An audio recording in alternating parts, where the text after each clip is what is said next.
Yuk, kita mulai tema kita. Tidak apa-apa temanya hanya setengah. Yang penting kalian dapat wawasan tentang ketidakpastian dan situasi konkret yang kalian hadapi. Sekarang kita ke resiliensi. Jadi resiliensi itu kemampuan seseorang untuk bangkit, bertahan, menyesuaikan diri secara positif ketika ada tekanan, kesulitan, atau perubahan tidak menentu.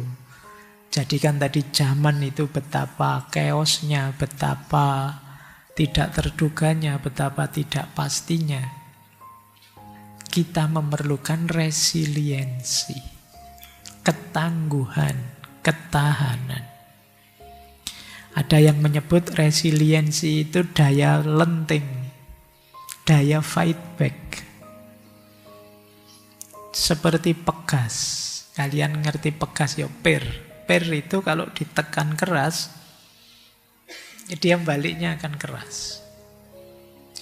Mungkin kalian, saya tidak tahu, masa kecilmu ngerti tidak mainan yang kalau ditaruh mungkin di bawahnya ada besinya itu. Kalau kamu miringkan ke sini, dia tetap akan balik ke sana. Tidak bisa dijatuhkan. Mungkin dulu waktu kamu kecil kamu pakai latihan tinju itu. Kamu seneng karena dia setiap kali ditinju dia balik lagi, dia balik lagi. Daya pegas, daya lenting. Itu resiliensi namanya. Kalau untuk ketahanan batinmu. Jadi satu kondisi di mana kalian begitu kuatnya, begitu tangguhnya, sehingga sekeos apapun, sekacau apapun situasi, kalian masih bisa tegak kembali. Itu yang disebut resiliensi. Nanti ada individual, ada kolektif, ada spiritual, filosofis.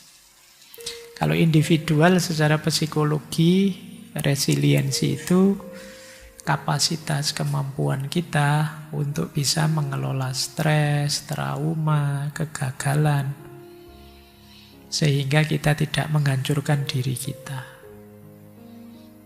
Jadi jatuh bangun lagi, itu resiliensinya tinggi berarti.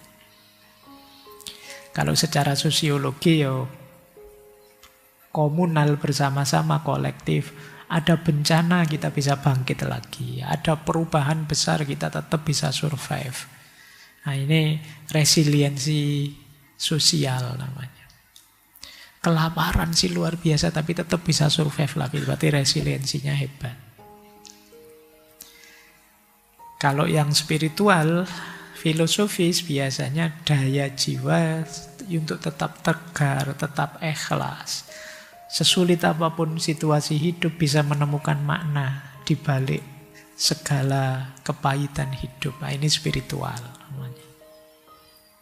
Jadi resiliensi itu mungkin bisa kalian definisikan daya tahan diri, daya untuk bangkit, daya untuk melenting kembali menghadapi kesulitan-kesulitan hidup.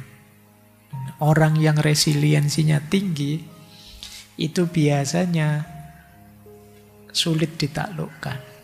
Karena dia jatuh akan bangun lagi, jatuh akan bangun lagi. Generasi kalian, Gen Z, itu sering dituduh rapuh. Kalau ada masalah, dropnya cepat, stresnya cepat, depresinya cepat. Solusinya apa? Resiliensimu tingkatkan. Biar tidak gampang stres, biar tidak gampang drop. Ya mulai besok latihan ya, latihan kuat. Nanti ada caranya. Kata Alain de Botton, ini bulan lalu kita bahas tokoh ini ya. Kata beliau, setengah dari seni hidup yang baik itu resiliensi.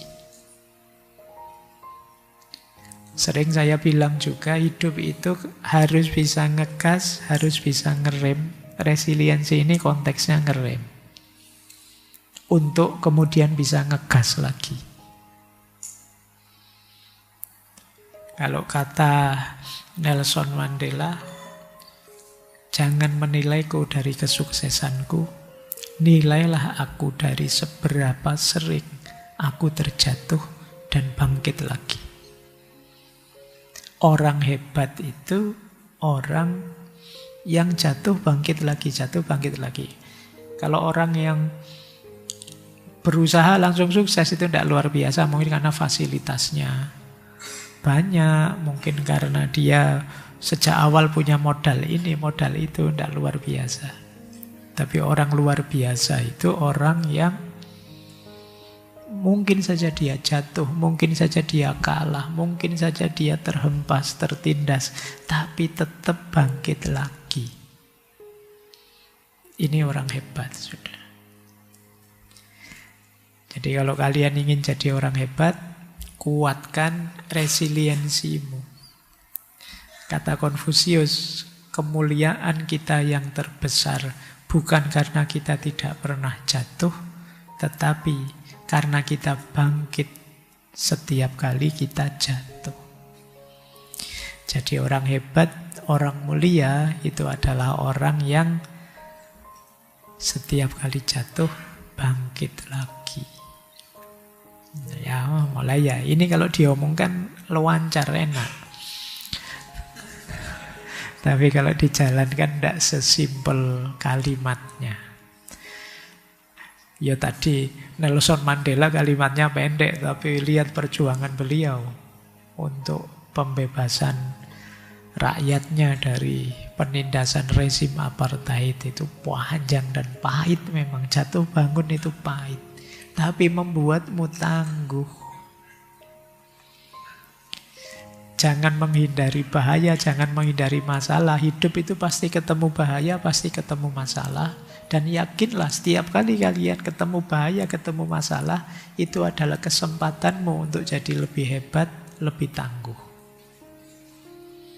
Mungkin Tuhan mengarahkan ke situ dalam rangka biar kamu lebih hebat.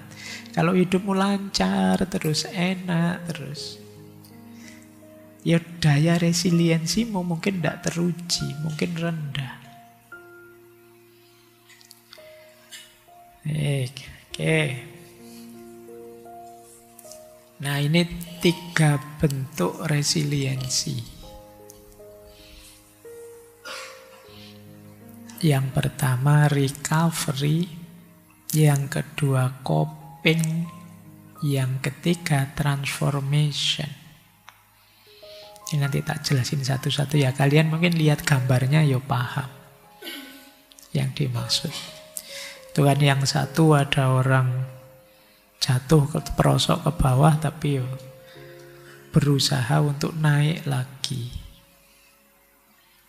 Yang kedua itu gambar bunga di tengah padang pasir, mungkin itu di tengah aspal keras, tapi dia tetap bisa tumbuh. Itu coping namanya. Yang ketiga kupu-kupu. Dari berat dan pahitnya transformasi dia dari kepompong, pada akhirnya dia jadi kupu-kupu. Sekarang sesuaikan dengan narasi hidupmu masing-masing. Bisa ndak kalian recovery, coping, dan transformation ini? Yang pertama recovery.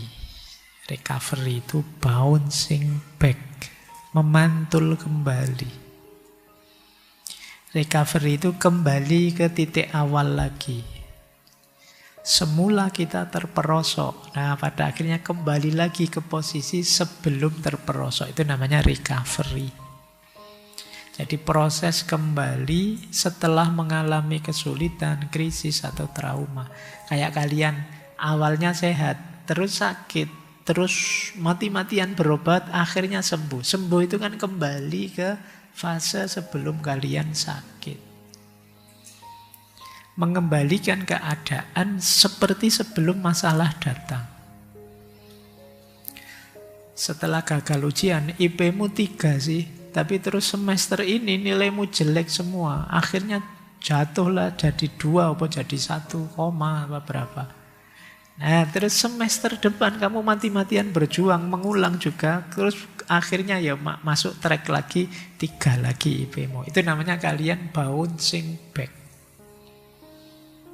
Kalian memantul kembali ke arah sebelum kalian jatuh. Nah ini ya, awalnya hidupmu nyaman. Terus apa? Punya pacar, jadi ruwet gak karu-karuan. Terus putus, kamu depresi. Terus kamu berusaha bangkit lagi, kembali ke situasi awal. Seperti kamu belum punya pacar dulu, hidupmu nyaman lagi. Terus ini namanya bouncing back. Setelah ada masalah, kamu balik lagi. Banyak orang yang setelah ada masalah jatuh, sudah tidak bangun-bangun lagi, sudah. Depresi, stres berkepanjangan. Dia tidak mampu memantul kembali. Bayangkan ya nanti kalau kalian yang ada masalah, bayangkan dirimu sedang memantul. Atau bayangkan dirimu seperti gambar itu, kalian sedang mendaki lubangmu untuk sampai ke kondisi awal lagi. Ini kalau disambungkan seperti tema Minggu Lalu lah, bagaimana kita mereset hidup kita kembali. Ini yang disebut bouncing back. Yang kedua, coping. Coping ini bouncing with, memantul bersama. Kalau ini ada yang bilang lebih hebat daripada yang pertama. Coping ini biasanya problem yang sangat berat. Kita tidak bisa kembali ke kondisi sebelumnya, sudah terlanjur ketemu masalah seperti ini. Nah, coping ini kita bisa bertahan, beradaptasi dalam situasi sulit. Tidak sekedar kembali ke kondisi semula, tapi kita hidup berdampingan dengan tantangan dan tetap tumbuh dalam keterbatasan kita. Kalau ini mungkin kalau dihubungkan nilai tadi, nilaimu jatuh sampai 2, naik lagi tidak mungkin, sudah semester 14. Nah, kalian tidak mungkin bouncing back. Yang bisa kalian lakukan apa? Bouncing with.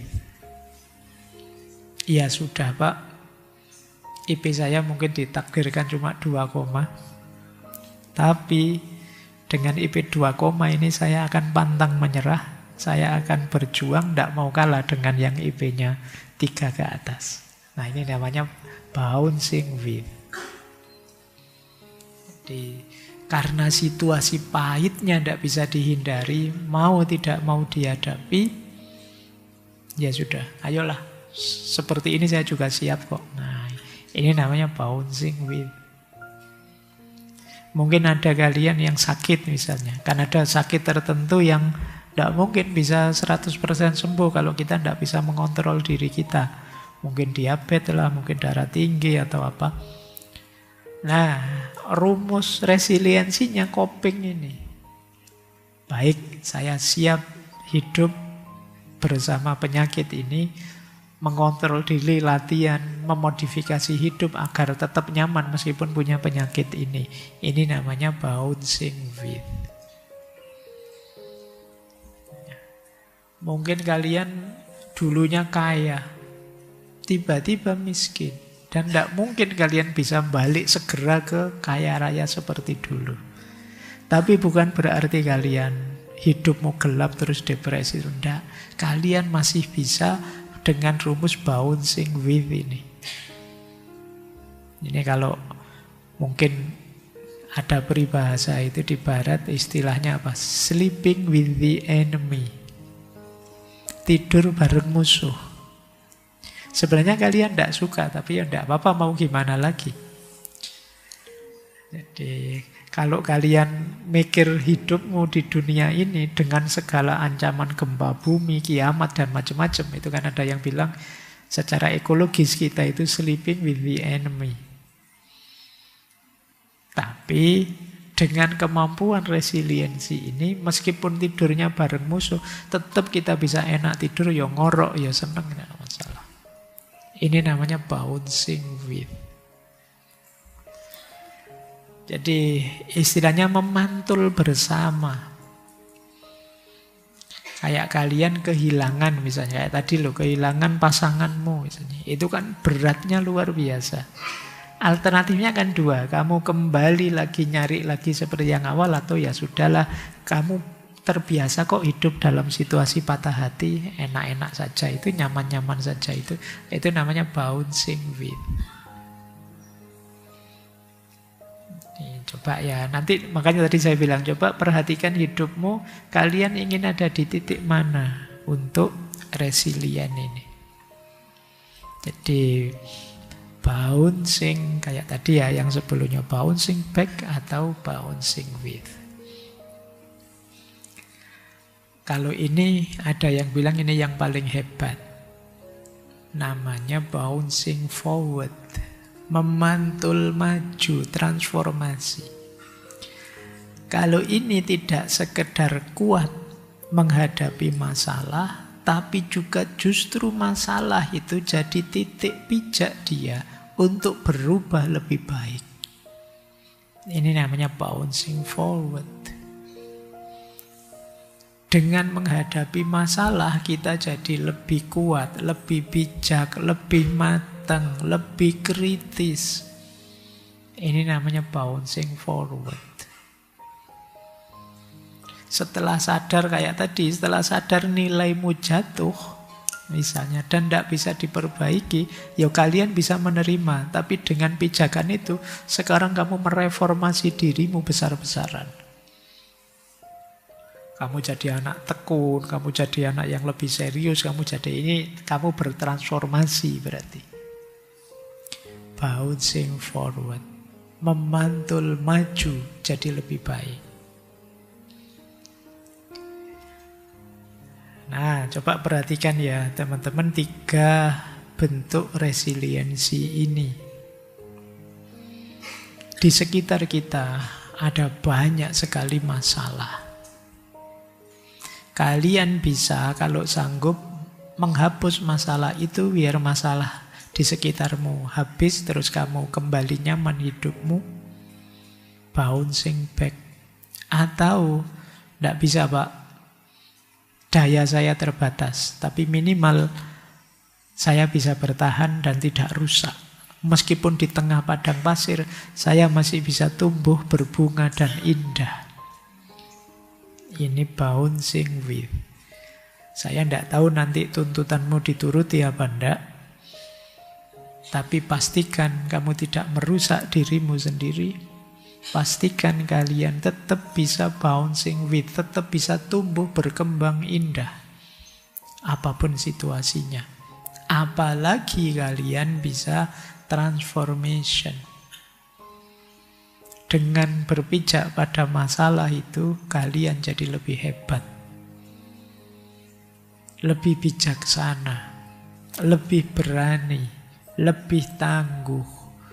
Lebih luar biasa. Ini namanya transformation. Oke, baik. Itu ya, perkuat 3 aspek ini dalam hidup kalian. Hidupmu akan jauh lebih kuat, tidak lagi gampang burnout tadi, kelelahan atau depresi. Ya kalau tadi problemnya 3, narsis, burnout, depresi, ya paling tidak sisa narsisnya kan gampang.